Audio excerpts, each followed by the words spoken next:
Coming up tonight on YCN News, presidential candidate Hillary Clinton visits the region this morning. We've got a summary of what she spoke about. Windsor, Vermont residents and Green Mountain Power clash over a proposed solar site during a public forum. And in sports, we revisit a signature golf hole at Newport's Country Club. For more news, weather, and sports, stay tuned for YCN News, giving you your local view. Now, your daily digest of the Dartmouth-Lake Sunapee region, southern Vermont, and Windsor County. News, sports, weather, and all that is happening in our area. The news on YCN, your local view. Good evening, everyone. It is Tuesday, August 11th. Thank you for joining us tonight. I'm Kurt Weedy, and welcome to another installment of YCN News. Well, as we mentioned just yesterday, the Granite State has been a popular stomping ground for presidential hopefuls this week, with several candidates making stops right in our area. Now today, Democratic frontrunner Hillary Clinton stopped in Claremont for a town hall-style meeting at River Valley Community College. Mike Pizzone was there and has the details for us. It was beyond a full house at River Valley Community College this morning, as school officials were forced to create 2 overflow rooms to accommodate the hundreds lined up to hear the former Secretary of State speak. Clinton was introduced by River Valley Community College President Dr. Alicia Harvey Smith, and fittingly spent a substantial amount of time discussing higher education and the growing student debt problem facing the nation. It's also important to start dealing with the debt burden. You know, costs for college should not be a barrier, and debt should not hold you back. Right now we have 40 million Americans holding $1.2 trillion in college debt. Yes, I see, everywhere I go, I see hands. Clinton spoke for a little more than an hour before opening things up for questions, touching on topics ranging from climate change, gender inequality, and early childhood education. Former Stevens High School principal and current member of the River Valley Community College Advisory Board, Frank Sprague, drew a big smile from Clinton when he implied that students denied funding for college typically vote Republican, before asking how that trend can be broken to make college more affordable for everyone. So what advice can you give us other than not voting for these people? That's the first and most important piece of advice, both here in New Hampshire and in Washington. I've thought about this because you're right. My college compact provides incentives to states to do more to ease the way so that no one attending a public college or university would pay tuition. Clinton made no mention of Democratic rival and Vermont Senator Bernie Sanders during her remarks, but she did touch on last week's Republican debate and their lack of focus on student debt. There was not one word from one of those candidates about making college affordable or dealing with debt. Clinton spoke for a little more than 2 hours and took time to greet members of the audience before eventually making her way to a forum on drug abuse down in Keene. I got the chance to speak with a recent high school graduate after Clinton's speech to ask her reactions on what she heard. I am going to be able to vote in the next election, and I've always been a big supporter. And so it's just, I love the ability that we have in New Hampshire to talk to these people and to meet them and to really get to know what they're going to be doing as the leaders of our country to make it a better place for us when we're older. Thanks, Mike. And as always, we will keep you posted on any presidential candidate visits in and around our area. Well, though some of us may try to avoid the thought of it, the start of the school season is right around the corner. Now, with that in mind, the debate into whether juniors and seniors at Stevens High School in Claremont will be allowed to leave school grounds during lunch breaks will continue. A school board meeting is being held tonight at the Sugar River Valley Regional Technical Center to discuss the issue. The 3-decade-old tradition currently does allow upperclassmen to leave the high school during their 30-minute break to visit nearby eateries. But members of the school board voted 4-3 earlier this summer to abolish that rule in order to keep students on campus during lunchtime. The board has spent the week since surveying parents, students, and local business owners to garner their feedback as to the impact of the proposed change. Stevens principal Pat Berry will present her plans for a closed lunch at tonight's meeting before the board eventually votes on whether or not to implement the changes. Well, the start of the aforementioned school year in Sunapee will come with an interesting twist, traffic-wise. Repairs to the lower Main Street Bridge could shake things up a bit for both buses and parents alike. The bridge spans over the Sugar River less than half a mile from the Sunapee Central and Middle High Schools. It's a popular route for students coming to and from school from the west side of Sunapee. But the town's highway department announced earlier this month that the bridge would be closed to all traffic once repairs begin either in late August or early September. The Hanson Bridge Company won the bid as contractors of this project, and it will install traffic control signs prior to beginning work to alert residents. Repairs are expected to last into November, and the Highway Department has assured that residents that all homes on Lower Main Street will remain accessible. The school will still be accessible from the other side of Lower Main Street at the intersection of Route 11 with the blinking light, or via North Road by the Middle High School. And a fugitive marked as extremely dangerous was arrested yesterday afternoon in Alexandria, New Hampshire by U.S. Marshals. 25-year-old Jason McCoy was wanted on several outstanding warrants and had been on the run. Now, while running from authorities, he had allegedly stolen a car, a shotgun, and ammunition for it. If you do know anything about McCoy's activities during this time, please call the U.S. Marshals Service at 603-225-1632. Now, you can also submit tips anonymously by texting NHTIP to TIP 4111. Well, after the break on YCN News, concerned residents in Windsor, Vermont made their voices heard at a public forum last night over a proposed solar site in the town. We'll have that story for you after the break. The YCN News continues in a moment. Welcome back to YCN News, everyone. Thank you for staying with us on this Tuesday evening. I'm Kurt Weedy. Well, the sun was the talk of the town last night in Windsor, Vermont. Solar power, to be precise, and a proposed large site by Green Mountain Power on the prison property in the town. A public forum was held with members of the energy organizations leading this project, members of the town administration, and of course, worried residents. As the sun slowly set over Windsor, Vermont last night, a public forum on solar power took place in the Windsor Welcome Center. The discussion was over Green Mountain Power's proposed 4.25 megawatt solar site in the town.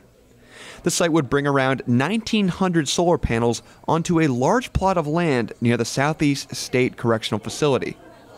The proposed site would power around 1,200 homes in the region and would contribute to Vermont's overall renewable energy goals. Town manager Tom Marsh facilitated the forum, which filled every chair and sitting space. Representatives from Green Mountain Power, Vermont Fish and Game, and Grow Solar all contributed to a brief presentation about the statistics of this site. The presentation ended and Marsh opened the floor to questions, which was the primary reason of this meeting. He promised that they wouldn't leave until every single question was answered. For the next 2 hours, row by row, concerned residents asked questions, voiced comments, and applauded one another. The questions were varied, ranging from the endangerment of wildlife on the property to the eyesore it would provide to current and future residents in the area. Present among the audience were residents of houses neighboring the property. The presenters fielded all questions, even though audience members were determined that they did not get any hard answers and that the project would go ahead anyway without their consent. Second point, I hope that the Select Board of the Town of Windsor stands up for the rights of the people of Windsor. Afterwards, town manager Tom Marsh reflected on what he saw from the residents of Windsor. Well, I was impressed with the robust discussion we had this evening. It's clearly a topic that has a lot of passion in the community.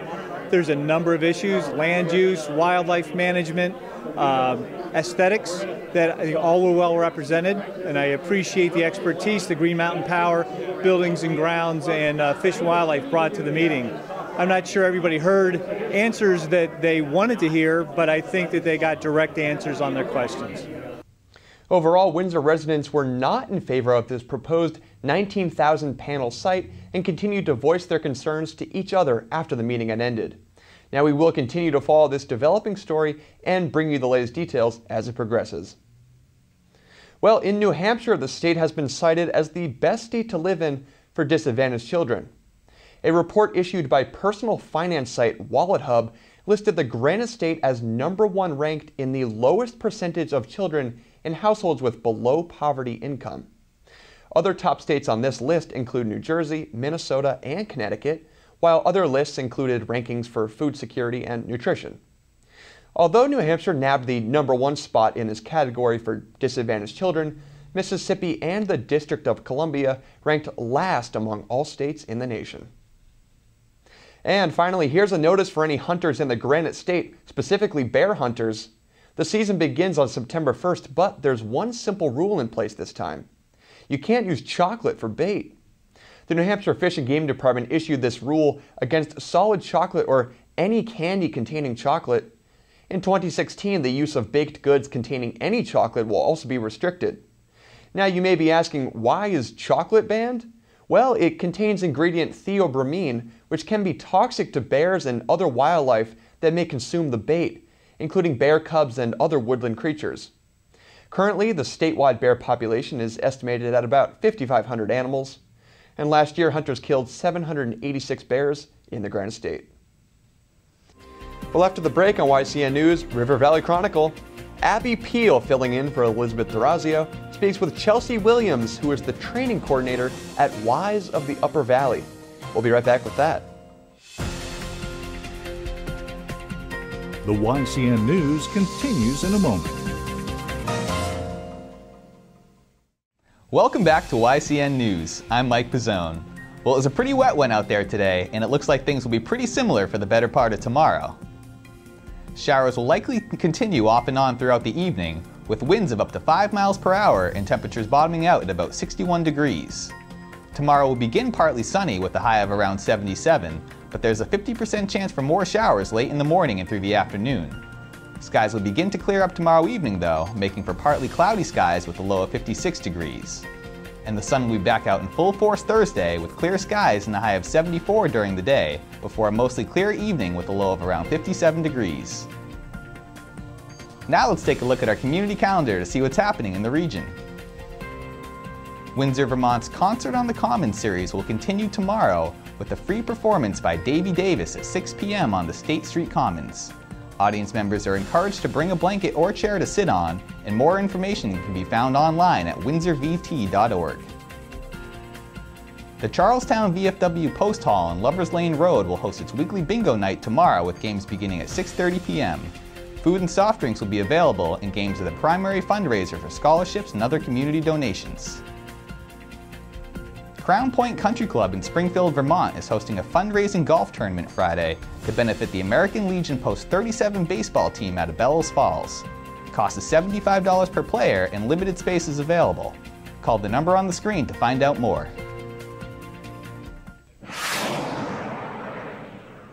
Well, tomorrow is a big day for high school football players and cheerleaders in the Granite State, as teams are finally allowed to begin preseason practices at their respective high schools. So with that in mind, we thought we'd take a look back at one of our more fun segments from earlier in the summer when I headed to Newport Golf Club to play the course's signature hole.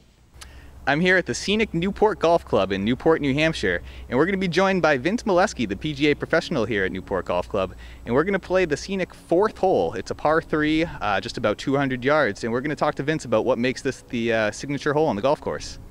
I think this is probably certainly the prettiest par 3 that we have. You come here, this is a straight downhill, but there's a little pond in front of it, and the backdrop is just so beautiful. We have the flowers up on the hill there and our NGC logo up there, so it's just a pretty little hole.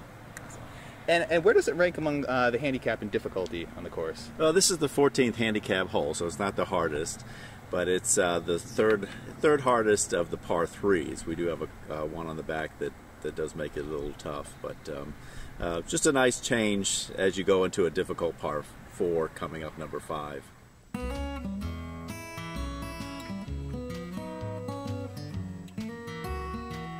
Vince took aim first, and like the professional he is, he had no trouble landing his ball right smack in the middle of the green with a nice gentle 8-iron. I needed just a little more club to reach the green from 179 yards out, and though my 7-iron gave me the perfect amount of distance, I ended up just to the right of the green, only a few feet from the fringe.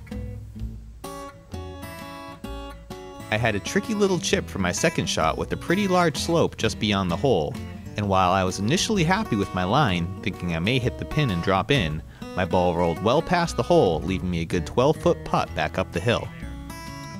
From there, I marked my ball to give Vince a clear look at his birdie chance, but the greens were a little quicker than anticipated, leaving him a tricky putt back down the hill from about 6 feet away.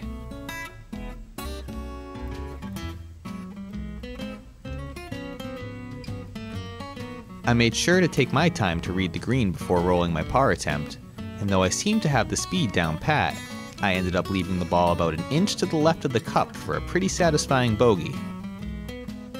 Vince, on the other hand, made easy work of his downhill putt, rolling it right in the cup to save par.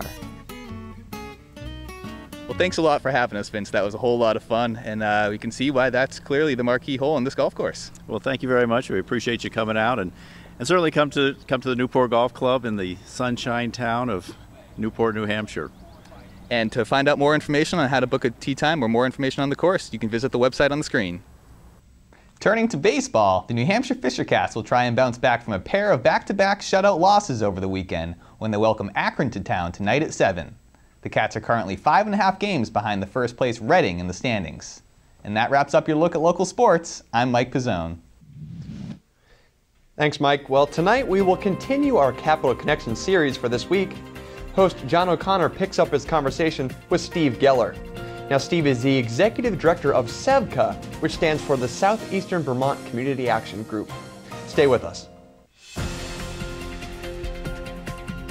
The YCN News continues in a moment.